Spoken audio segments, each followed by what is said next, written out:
Hello and welcome back to English Today. This is DVD 13 and the first DVD of your upper intermediate level. And in this DVD, we'll begin with another 3 episodes of our story, That's Life, followed by our special TV programs, which include Everything But the Kitchen Sink, featuring our culinary experts. And then there will be a discussion about India and China. Do they represent a threat or an opportunity?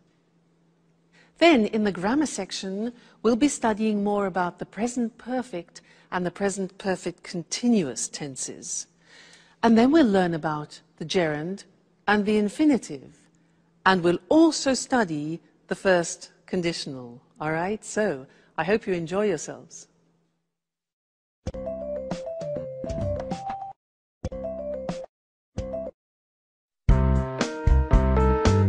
Sharon, I called a real estate agent 5 minutes ago. He deals with apartments in Japan. He said he'd send an email with some photos. That way we can choose which apartment we like the best. Don't rush me, Peter. You know I haven't decided. I know. We've talked about this a lot. But doesn't the idea of leaving appeal to you? I mean, just think of it. A new country, a new life together, new experiences. You know, I'm really enthusiastic about this opportunity. It's not every day you have a chance like this.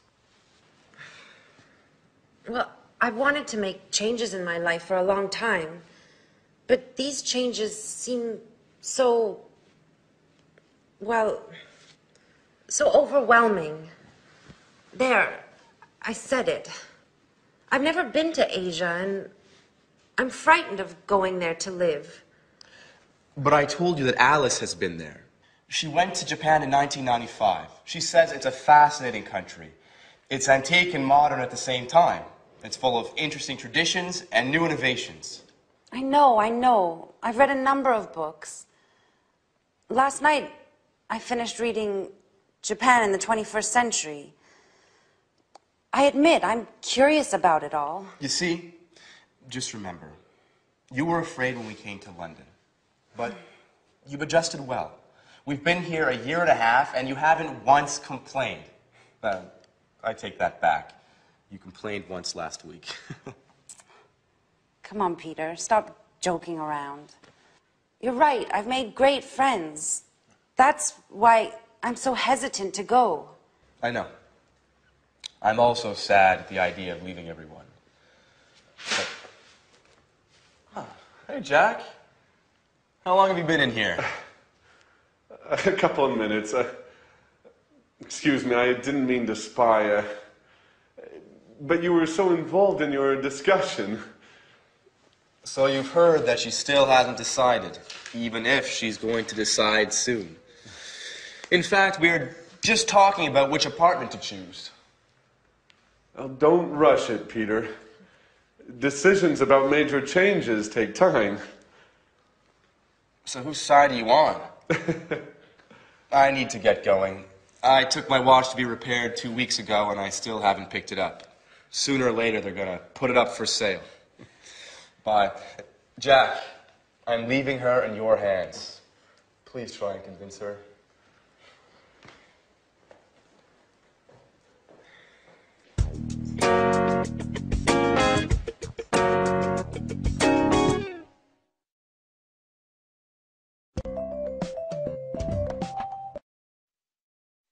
Hello again and welcome back to English Today, your live TV program where you can learn the English language. That last episode, I'm sure Jack can manage to convince Sharon to go to Japan. What do you think? We will see how that evolves. Now let's go back to the present perfect. Remember that we have learned so far that we use the present perfect with genie, just, ever, already, never, and yet. Well, I want to give you 2 more acronyms to help you understand when you use the present perfect. And the first one is this: flot. Now, you see at the top we have for. For is a time word. And we use for a length of time. What's length? Length means a duration of time. So if you want to say 10 years, for example, you would say, I have lived in France for 10 years. For 10 years, a duration of time. Or, for example, 5 minutes. I have worked here for 5 minutes. Okay, so for we use for a length or a duration of time. That's flot. F-L-O-T, flot. Now, let's look at the second one, spot. Now, spot starts with the word since. Since is a word that we use when we're talking about an exact point of time. So, let me give you an example. If I say 5 o'clock, that is an exact point of time. So, you could say, I have been here since 5 o'clock. Or for a year, you can say 1973, since 1973. So these two words are very important, for and since. Flot, spot. For a length of time, and since for a point of time. Now let's do a little exercise to help you with that. I will say something like 2 days. You must decide whether to use for or whether to use since. Okay? So, 2 days. Is it a length of time or a point in time? Length. So, for 2 days. I have been here for 2 days. Another example. Thursday. Thursday is a point of time, so since Thursday. Great. For a long time. A long time. Exactly, that is a duration, it's a length, so it's for. I gave you the answer. Another one, December. Good, it's a point, so since December, very good. This one, weeks. Very good, 4 weeks. Okay, fine. Let's think of another one. 2001. Okay, that's a point of time, so since 2001. Those are some examples. Let's go to the screen now, and I'll show them to you in a written form. That way you can memorize them and fix them, okay? So, flot and spot. There we have it. For a length of time, flot. So this is to express duration. The examples, I've lived here for 10 years. Then, he's known her for ages. Now, for ages means for a long time, okay? Then we had spot, which is since, and we use it for a point of time. The examples, she's worked there since the 7th of June. Point of time, that's a date. And they've been here since 1978, a year. Okay, so flot and spot. Now, the interesting thing is that when we ask questions about that, we use the word how long. For example, how long have you been here? And we use the present perfect. Look at the screen. We say, how long have you lived in Cambridge? And the answer would be, I've lived in Cambridge for 10 years or since 2001. You see? Now, remember that how long is different to how many times. How many times is 1, 2, 3, 4, 5. How long is a period of time? Okay? Another example. How long has he worked there? Answers. He's worked there for 10 years, or he's worked there since 1973. All right? Now, just look at the examples we practiced. We have for 2 days, for ages, 4 weeks, for a long time, duration, then since Friday, since 5 o'clock, since 2001, since I was young, and since December. Great. Okay, so there we have it. We have genie, just, ever, already, never, yet. We have flot and spot, which is for and since. This is when we use the present perfect. Great. Now, let's go back and see if Jack has managed to convince Sharon to go to Japan. Okay? Bye.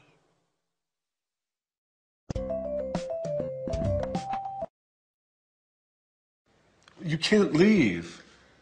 Now that we finally found each other. Stop it, Jack. I'm so confused. Don't you start. I was thinking, you'll be all alone in a foreign country. You won't know anyone. Peter will be at rehearsals all day. At least here you have us. I will always be here for you. Yes, I know that.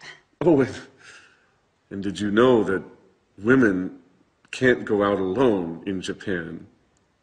Jack, that only happens in the Middle East. Stop it now. The truth is, I love new experiences. Remember when I moved to London 2 years ago? I've loved every minute of it. But that's not what you told Peter. I said it on purpose. You know I want him to slow down. I heard what you said 5 minutes ago. You were sincere. You weren't joking. You misunderstood, Jack. I'm not afraid of leaving. I've lived in a lot of different places in my life. I've done a lot of things. I've worked as a babysitter, as a tour guide, as a waitress. I'm sure I'll find something in Japan. I know you all too well, Sharon. You haven't ever really enjoyed any of those jobs. You still haven't found what you want to do in life. Stop it, Jack. I'm glad you promised Peter to convince me to go. I didn't promise him anything. So, what have you decided? Are you going to move? I don't know. I think I will. Yes. I'm going to move. If you've already decided, why did you have a job interview yesterday afternoon? Who told you that? Anne? No. I haven't spoken to her for days. So how did you find out? It doesn't matter. So, you still haven't answered my question. I don't have to answer to you, Jack. Okay. I see you're angry. It just proves that I'm right. Jack, sometimes you are so impossible. Have you ever considered that maybe it's the best thing for me? And what about you, Sharon? Have you ever thought that you might be in love with somebody else? Listen, I refuse to give up.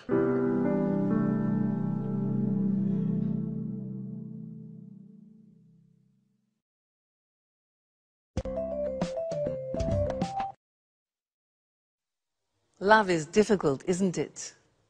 I know something about that. But so is the simple past and the present perfect. And in fact, this is an important lesson because one of the most difficult things in the English language is to decide when to use the simple past and when to use the present perfect. I hear a lot of people making mistakes about this. When do we say I went? And when do we say I have gone? Well, remember, up until now, I've tried to help you with these acronyms, you remember? Oilway and Genie. And I really do think they'll help you. Now, do you remember, Oilway was for the simple past. We use the simple past with on, in, last, when, ago, and yesterday. Okay? And we use the present perfect with just, ever, already, never, and yet. Be careful, there are two A's. This is already, this is ago. Okay, so be careful there. So, when you are speaking English, you have to make these choices. What do I use? Simple past or present perfect? And it depends on what time reference or time word you are using in the sentence. That is the most important thing, okay? Which one of these acronyms? Let me give you an example. We'll take a simple verb like I go.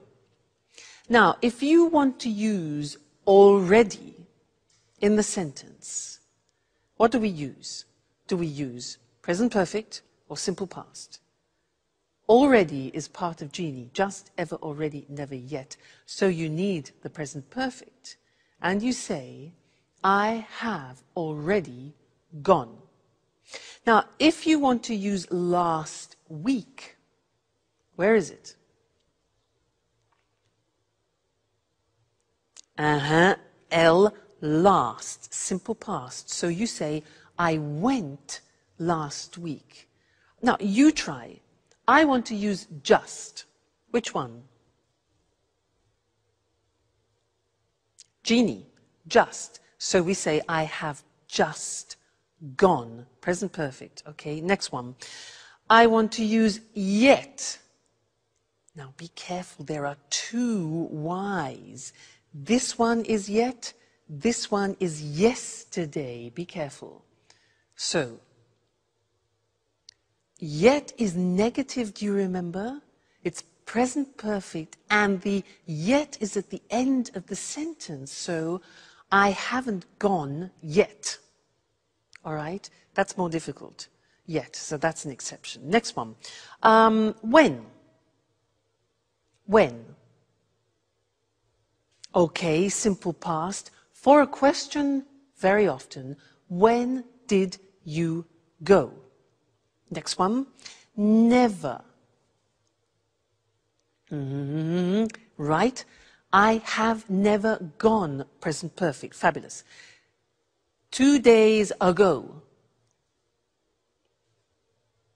Now this is already and that is ago. So, I went 2 days ago. Great, you're getting the hang of it. On. Yes, so I went on Friday, for example. Yesterday. I went yesterday. And the last one, in. Yeah, good. I went in June or in September. Fantastic. So that's it. Okay? When you are deciding whether to use the simple past or present perfect, think of the time words. And let's look at that on the screen, just to remind you once more, because this is difficult. So, oil way is for specified time. On, in, last, when, ago, yesterday. I saw him on Friday. We went there in 1988. She came last week. When did you visit them? Question form. I visited them 2 weeks ago. I saw him yesterday. On, in, last, when, ago, yesterday. Then genie for unspecified time, indefinite time, just, ever, already, never, yet. Examples, I have just seen him. Have you ever been to America? They've already eaten. He's never learnt. And have you met them yet? Okay, yet at the end. So please try and memorize these. Oil way, genie, and think about it when you have to decide between simple past and present perfect. All right? Good luck, and I'll see you again soon. Bye.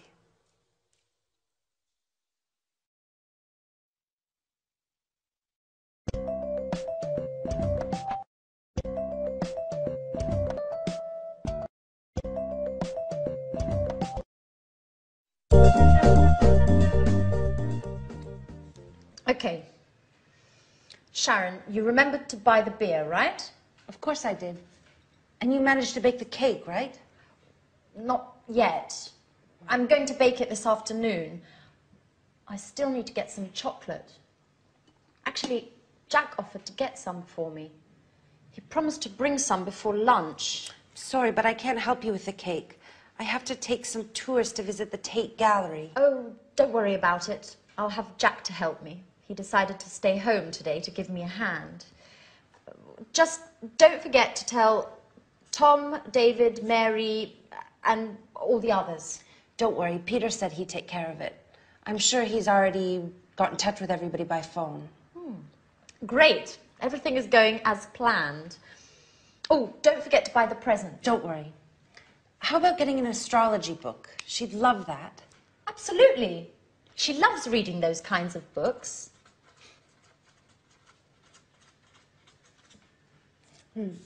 I hope I can get it before I go to work. By the way, have you heard anything from Mr. Dubois? Well, he told me he expected to come, but couldn't confirm. Well, you know how it is being so busy and everything. It's hard for him to give a definite answer one way or the other.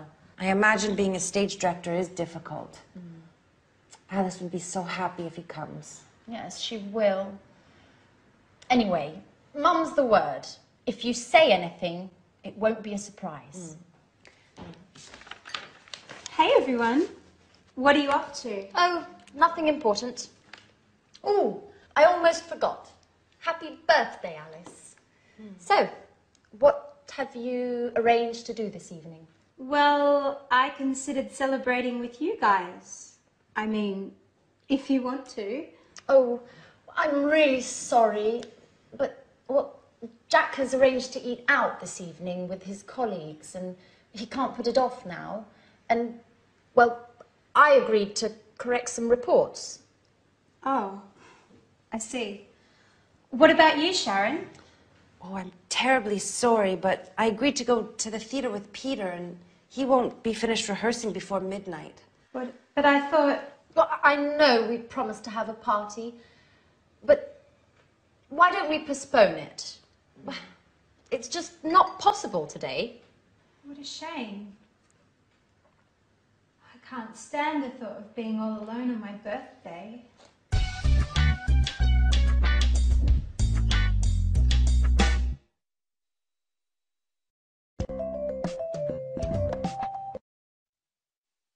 Hello again. She really believed them, didn't she? Great actors. Now, in this lesson, I want to do something new, and it's related to gerunds and infinitives. In that last episode, our friends used some quite complicated sentences, which I want to look at with you now. Anne said, Jack offered to get some cake. Do you notice that there are two verbs together there? Jack offered to get some cake. Now, offered here is followed by an infinitive. That's one example. The next example is, she said, he promised to bring some before lunchtime. He promised to bring some. Promised is followed by an infinitive, promised to bring. Then Anne says, she loves reading. Loves reading. Now, love is followed by a gerund. Then Sharon says, yes, I imagine being a stage director is difficult. I imagine being. Gerund. So here we have offer, which is followed by an infinitive, promise, followed by an infinitive, love, followed by a gerund, and imagine, followed by a gerund. And you're probably thinking, so how do I learn these? Well, you have to learn them by heart, as we say. Yeah, there's no other choice. So let's go to the board now, and I will show you how it works, and unfortunately, like the simple past irregular verbs, it's all a question of memory. So, as we said, when you have a main verb followed by another verb, sometimes it's in the infinitive, sometimes in the gerund. Let's look at some examples. You managed to bake a cake. The verb manage is followed by an infinitive. Jack offered to get some. He promised to bring some. I have to take some tourists. Have to in the sense of obligation. What have you arranged to do? Arranged plus infinitive. I agreed to correct some reports. So there you see manage, offer, promise, have, arrange and agree are followed by the infinitive with to. Let's move on to the other examples where verbs are followed by the gerund. She loves reading. So love followed by reading. Gerund. I imagine being a director is difficult. Imagine followed by gerund. I considered celebrating. Considered followed by gerund. Celebrating with you guys. And he won't finish rehearsing before midnight. So there we have examples of love, imagine, consider, finish, followed by the gerund forms. So it's a bit complicated, and it's a question of familiarizing yourselves with the verbs that take gerund and the verbs which take infinitive. It comes with practice, don't worry. But this is just an introduction. So, let's go back and see what's going on in Alice's birthday party, all right? And I'll see you later. Bye.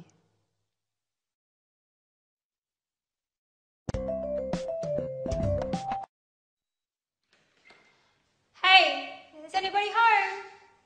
Oh. That's right, I forgot. Everyone's busy this evening. What a shame. I resent having to spend my birthday all alone. Hey, what's happening here? Surprise! Happy birthday to you. Happy birthday to you. Happy birthday, dear Alice. Happy birthday to you. Oh, I'm so happy. I didn't expect to find anybody here. I thought I had to spend my birthday all by myself. Oh, did you really think we would forget to celebrate your birthday? Well, yes. You played quite a trick on me. And you fell for it. Come on, everyone. A toast to Alice. Oh, wait. Before we make a toast, we have another surprise. Another surprise! Daddy!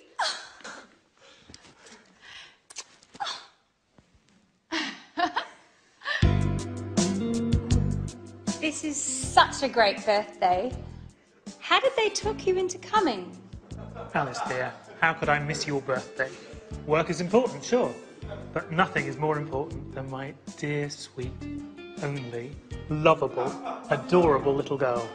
Dad, if you talk like that, you'll make me blush in front of everybody. Listen, I know I wasn't always there for you and that I've made a lot of mistakes, but I want to catch up. Things change. I've got a suggestion for you. Do you want to come and work with me? Really? With you? What would I do? You can write scenes for my films. You've always had artistic flair. I'll teach you the tricks of the trade. You'll learn how to write convincing scenes in no time at all. That way, we'll always be together, if you want. I don't know what to say. I gave up wanting to spend time with you. You don't have to decide to do anything now. Let's celebrate your birthday. Let's toast. Cheers, Alice.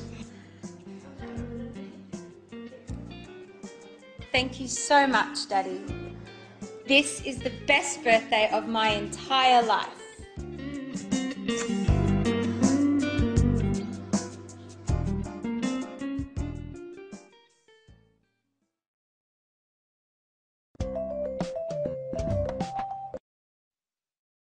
Happy birthday, Alice.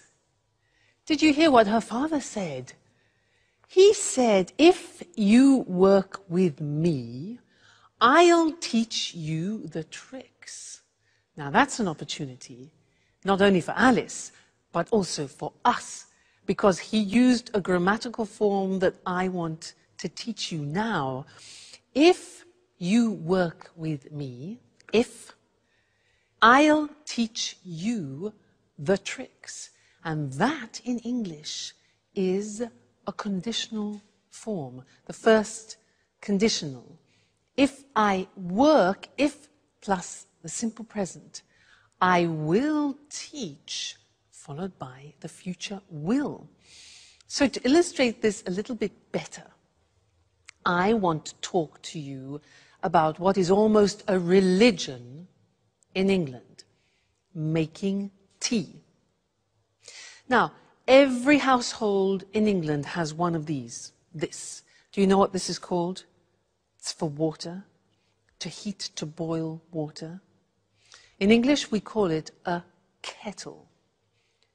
Every English household has a kettle. We have all sorts of different models as well. And I can assure you, if you buy a kettle, you will never regret it. Why? Look at this.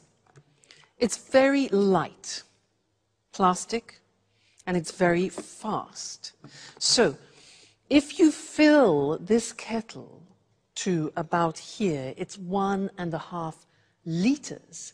And then, here's the plug. If you plug the kettle in, the water, 1.5 liters, will boil in 3 minutes. Incredible. So, 1.5 liters, if you boil 1.5 liters, then it will be ready in 3 minutes, okay? The other good thing is that if you want to carry the water to another place, look, take it off the element, and it's portable. Now, there's one thing to remember. Inside, sometimes it gets a bit dirty. You have a special liquid to clean it, because if you don't clean it, then it'll change the taste, or it might change the taste of the tea. Okay, so that's important. So, a kettle. If you buy this, I can assure you, you will never regret it. Okay, now, I was using some conditional sentences there, and I want to go to the screen now to look at those more carefully. It was the first conditional, using if, all right? And this is used to describe real possibilities. So, look at this. If you work with me, this is Alice's father, I'll teach you all the tricks. So we have if, then the present tense, and then will and the infinitive, which is probably different to your own language, so be careful about that. The other example, if you use a kettle, you'll make tea faster. So present tense, future with will. If you use a kettle, you'll make tea faster. If you don't clean it, the tea won't taste good. You see the negatives there? If we don't, negative of the present, the tea won't, negative of will, taste good. Now, we can sometimes change the second part. Look at the next example. If her father offers her a job, she might accept it. Now, using might gives the idea of uncertainty, but that's fine to use in the first conditional. The other example, if he accepts the job, if he accepts the job, he might move, go to Japan. All right, so you can also use might. If you stay with me in English today, you will learn the English language. All right? Great. Well, I'll see you again in the next lesson. Bye.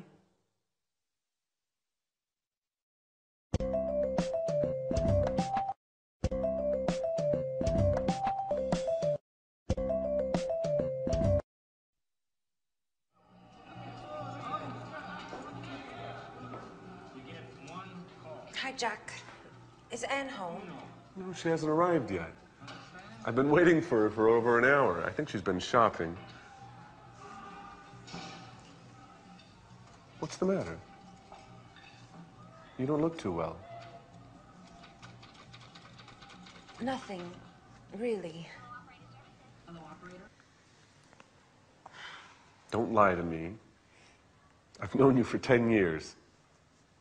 Listen, Jack, I really don't want to speak about it, okay? No, it's not okay. We have to speak about the situation and clear the air once and for all. I've been thinking about us a lot. I've been thinking about us so much, I haven't slept well in nights. What have you been thinking, Jack? About us. You're leaving for Japan. I've told you before, and I'll tell you again, Sharon, it's crazy. You can't leave now when we know how we feel. Jack, you're repeating yourself. That's right.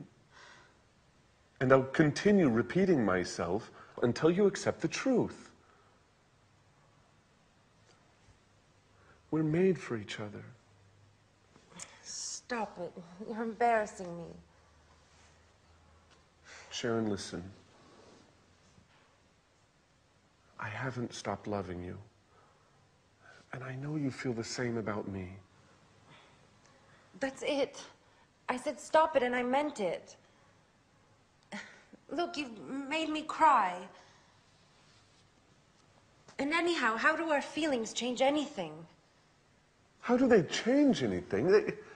They change everything. You must tell Peter immediately about everything. Tell him you won't go.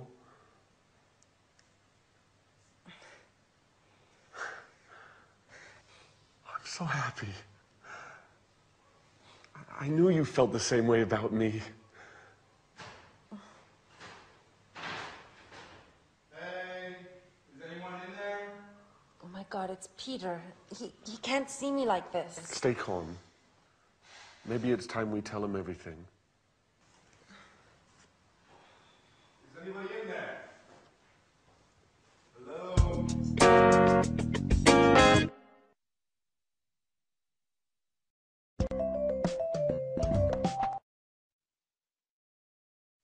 Hello, everyone, and welcome back to some more English today.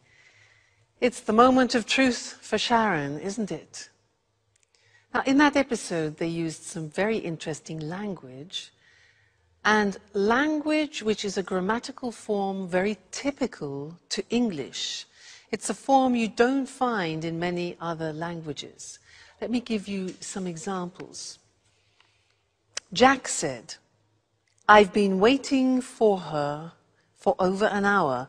I've been waiting for her. She's been shopping. She's been shopping." And Jack also said, "I've been thinking a lot about us," remember? She said, "What have you been thinking, Jack?" Now that's the form that I want to look at with you now, because as I said, it's very unusual and particular to the English language. So, London Bridge, the Tower Bridge. Now that's a useful image because in fact, this grammatical form is about bridging two different forms. It's about bridging the present perfect has been or have been with the present continuous form, for example, I am working. Now, you put those together, mix them all up, ding, bingo, you get the present perfect continuous. You see, the taxi joins the two together. That's great. I'll give you an example. I have been teaching for years. Now, what does that mean? It means that I started it in the past, this action, and I am still continuing it now. So, I started in the past, have been, and I'm continuing now the continuous. I have been teaching English for years. Okay, let me give you another example. Yoga. I started yoga 5 years ago. I'm still doing yoga now. So I say, I have been doing yoga for many years. I have been doing yoga for many years. Okay, so that is this interesting mixture of present perfect and the present continuous. Okay? So, I think in order to understand it a little better, we should go to the screen so that you can see it in the written form. I remind you, it's a tense that you find in particular in the English language, not in other languages. So, here we have it. Sharon has been working as a tour guide for many months. So, an action starting in the past, continuing now. He's been working here for 5 years. He's been stands for he has been working here.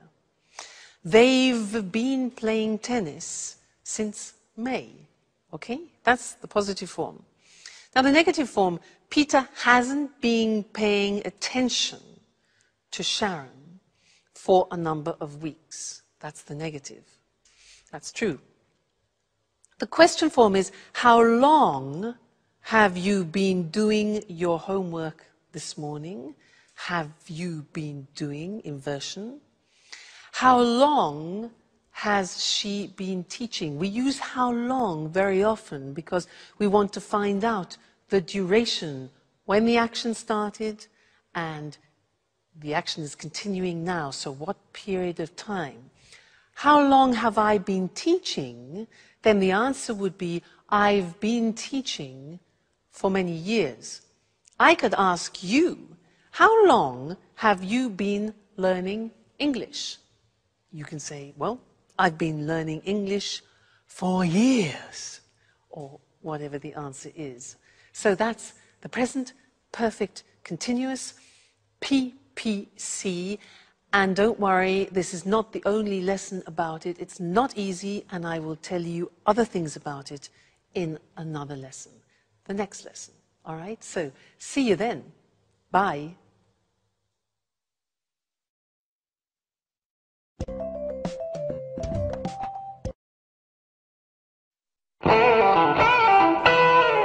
Jack? Sharon? What are you doing here? I've been looking for you for half an hour. Hey, what's the matter? You've been crying. Are you going to explain to me what's going on or not? Peter, listen, calm down. I'm not going to calm down. I want answers, and I want them now. What's going on here? That's what I'd like to know. Jack and Sharon have been here for who knows how long, and who knows what they've been doing. Hey, Jack, it's time you tell me what's up. I'm going to get really mad if I don't get some answers. Okay, stop. Stop! You're acting like little children. Come on, Jack. Let's leave Peter and Sharon alone. They need to talk, and we need to go shopping.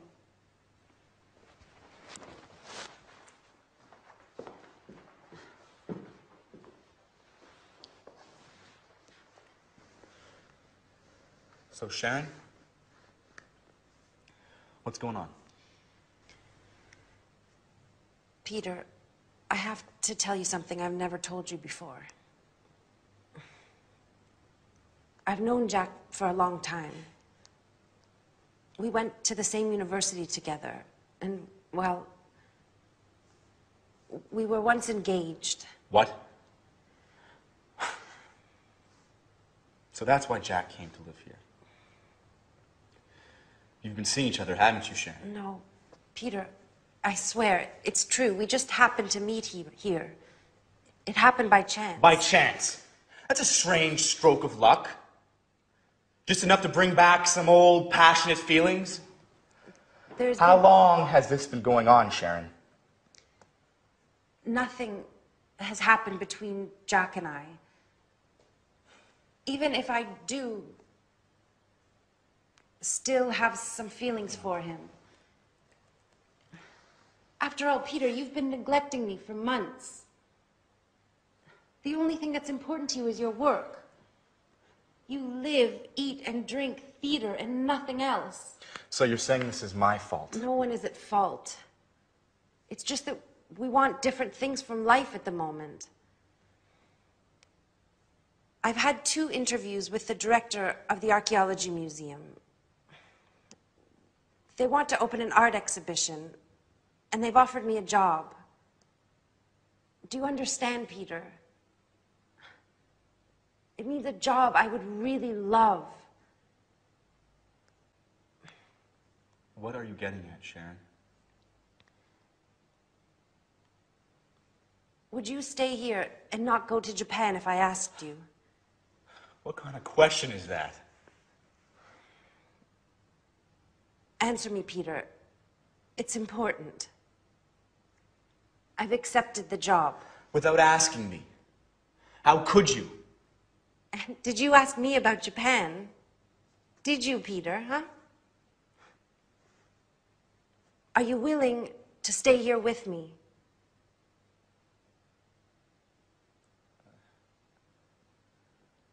I can't, Sharon. This is my big chance. You see, Peter, I'm right. Nothing is more important to you than your success.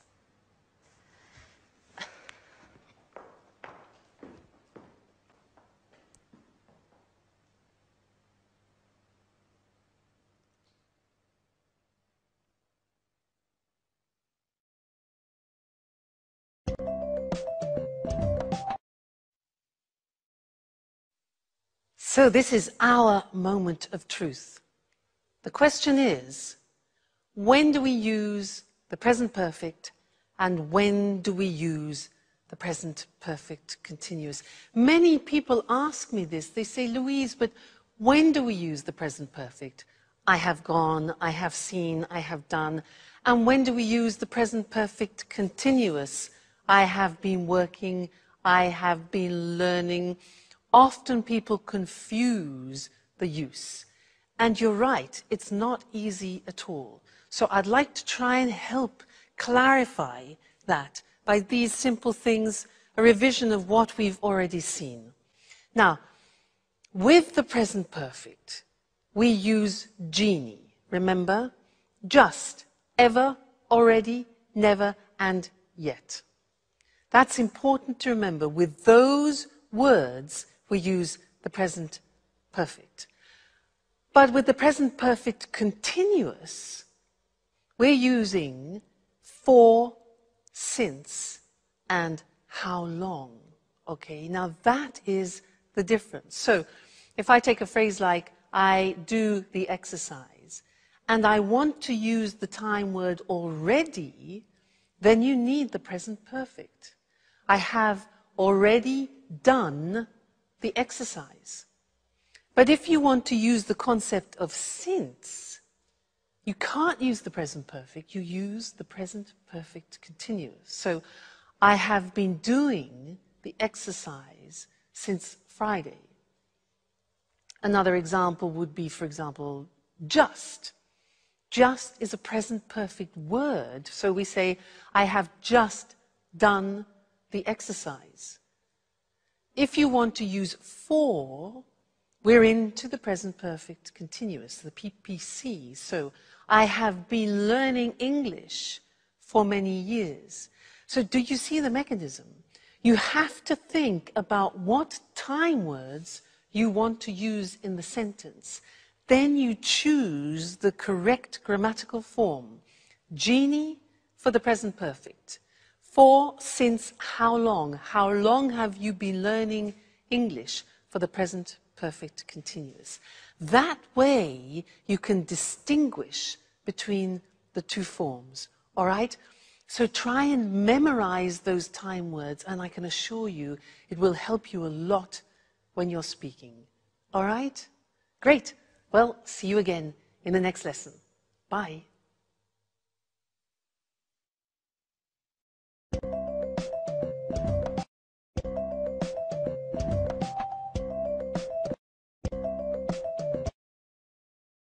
Welcome to Cooking Today.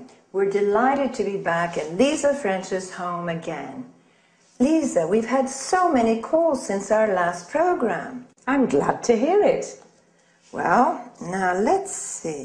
Here, Sally from Manchester is getting married in June and has always dreamt of having a well-equipped modern kitchen just like the ones in the movies. How can we help her? Well, to begin with, a kitchen environment should be well lit and have ample surfaces to work on. Also, plenty of drawer space is necessary for storage of food items and utensils.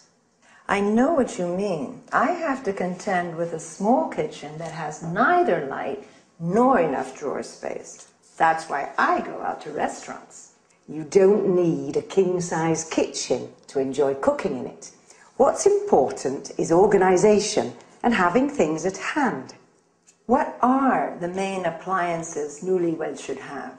Well, obviously, a hob, an oven,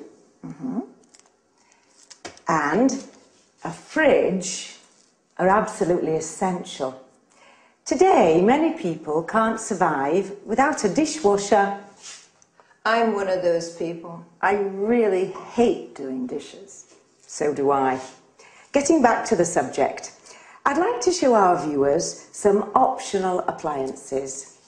Although they're not strictly necessary, they often come in handy in large families or when entertaining guests frequently. One is the grill.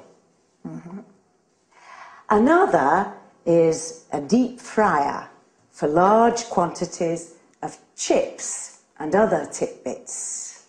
That's not the appliance for me. I love healthy cooking. In that case, you need a steamer oven like this one. In the US, it's hard to find a kitchen without a microwave. Microwaves are quite useful, especially for busy people. Other appliances, which are also common in the US, are water and ice dispensers, like this one. Well, everybody seems to have a food processor these days. Why is a food processor so useful? Well, a food processor is a great boon, since it's a real space and time saver. It has many different functions.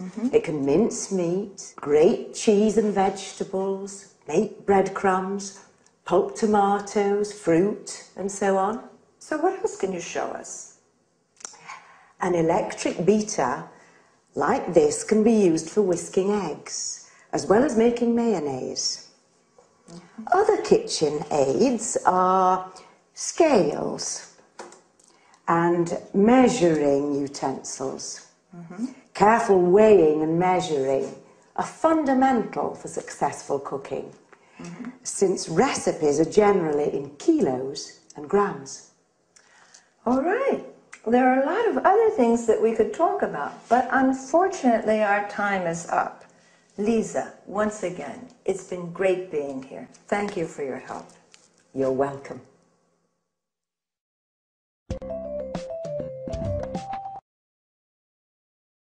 Well, let's analyze some of the vocabulary used by Lisa. Talk talking about the appliances for cooking, she spoke about a hob, or U.S. stove, where you cook food, an oven where you roast or bake food, a grill where food is cooked by strong direct heat. As we saw, the following machines can be optional: a deep fryer in which you fry food, a steamer oven where you can cook food in steam rather than water, a microwave where food is cooked by electromagnetic radiation. Then she referred to items where food can be stored, like a fridge, originally refrigerator. The section with frozen food is called a freezer. The section of the fridge which produces cold water and ice is called a water or ice dispenser. Lisa also said drawers are important. You need them to keep utensils, cutlery, and so on. A dishwasher is a machine for washing dishes, cutlery, glasses, and so on. Other small appliances are a food processor, a machine which can ground, mince, or chop food, an electric beater where you mix, whip, or whisk food, scales or measuring utensils used for measuring food, weight, or liquids. Then Lisa used some culinary terms, such as mince, that is chopping meat into very small pieces.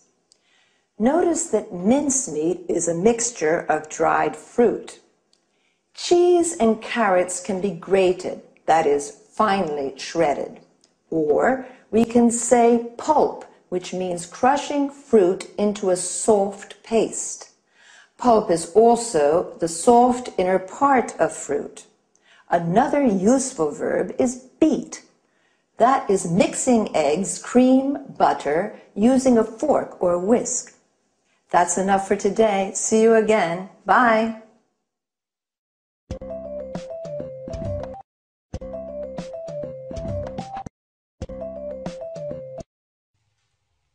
Hello, everyone, and welcome to Let's Talk, the evening discussion show with our two commentators, Tom and Marie. Good evening, everyone. Good evening. Well, let's talk business tonight. Let's talk about some important developments in the global economy. Let's talk about new markets and new commercial opportunities. In particular, I'd like to know what you think about the extraordinary economic growth that's taking place at the moment in some parts of the world. Are you referring to China? Yes, and also to India. You know, for the last 5 years, the economies of these countries have been growing at almost double-digit rates. In 2005, the Chinese economy grew by 9.9%, the Indian economy by 8%. Compare this with an average of only 1.3% in Europe's Eurozone.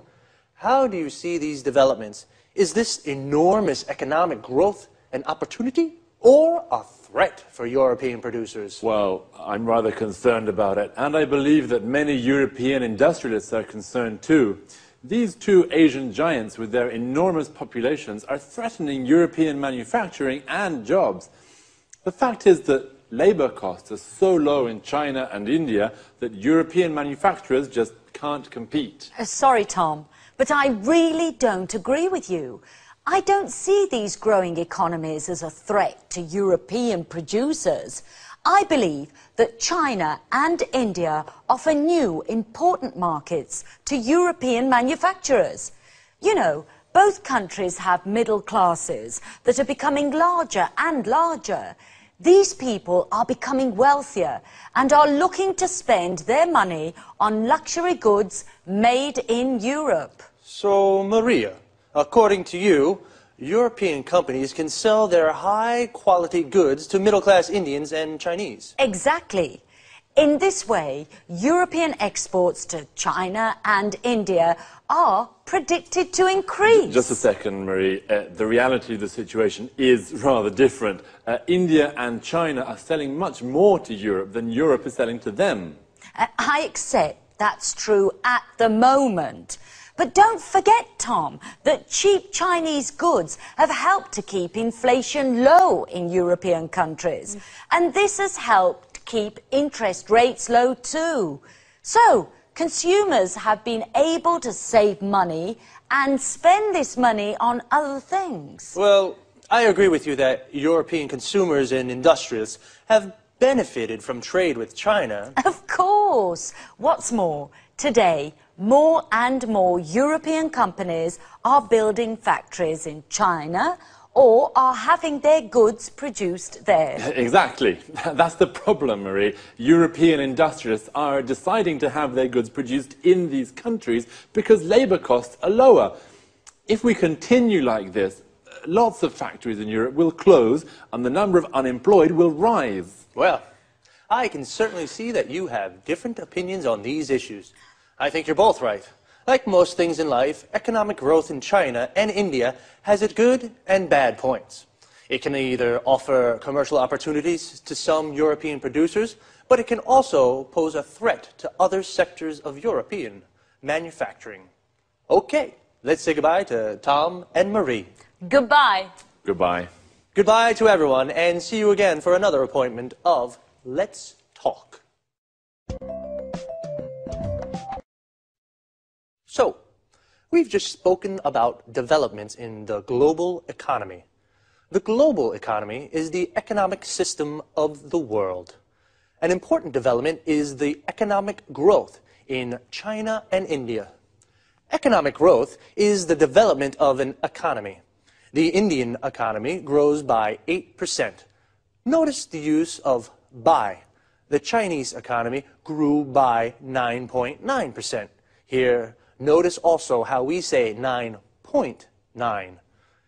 Is this economic growth threatening to European producers? A threat is a danger, and the verb to threaten means to put in danger.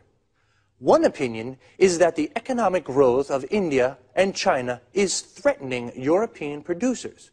Producers are companies that make products. Another word for producer is manufacturer. Why is it a threat? Because there are low labor costs in India and China. Labor costs are how much a company pays its workers to produce something. The number of unemployed will increase in Europe. This is the number of people without a job. We say someone is unemployed when they don't have a job. Another opinion is that it isn't a threat. Actually, it's creating new commercial opportunities for European manufacturers. New commercial opportunities are new markets for products or the chance to sell more to existing markets. Just quickly, before we run out of time, there are a few useful expressions for discussions I'd like to look at. A polite way of asking someone's opinion is, I'd like to know what you think about. When you strongly disagree with someone, you can say, sorry, but I really don't agree with you, or just a second. But if, on the other hand, you agree, you can say, I accept that's true, or I agree with that. Well, that's all the time we have for this time. See you soon.